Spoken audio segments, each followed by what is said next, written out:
Hello all. Today I want to highlight waste and give those facility managers, environmental consultants, or basically anyone who handles waste and especially hazardous waste a little quick reminder to make sure that you verify and vet your transporters and disposers. So I read an article today about a Kentucky man who was just indicted on 22 charges of illegal hazardous waste disposal, and this is the classic case of not verifying out and vetting through your audit process for your transporters. So this Kentucky man was hired to haul fracking sludge that had some low levels of radioactivity, making this a hazardous waste. So he told this company who hired him that he would follow all DOT regulations and hazardous waste laws. He also told them that he had staff on site that can help him profile this, which is the key. So what ultimately ended up happening to increase his profitability was that he hired drivers that were not hazardous waste certified drivers. He also didn't tell the drivers that the waste had radioactivity in it, and then he ultimately went the non-hazardous route on this. So he labeled it, manifested it, profiled it as non-hazardous waste, and did not tell the disposal facility exactly what he had. So this is a complete mess.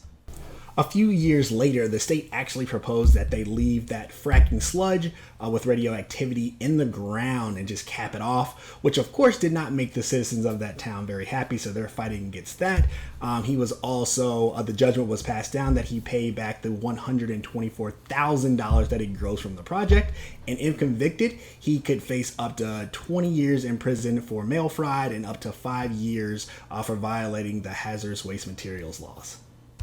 From my experience, most companies do a great job of vetting and verifying out their disposers, but they don't do that great of a job with the haulers and transporters. So I know this could be a gap in your process, and it's one thing that I found in a bunch of companies that could be a gap as you're verifying out the disposers, and sometimes the disposers are then contracting out transporters. You can kind of miss that step of that due diligence. So I know for facility managers and consultants, if you have that approved list, that is very good, but make sure you keep that up to date and have that on an audit schedule.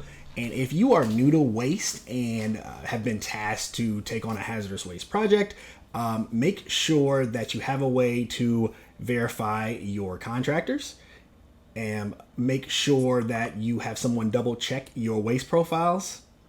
Make sure that you double check or create your manifest and check it before and after shipment, and that's key.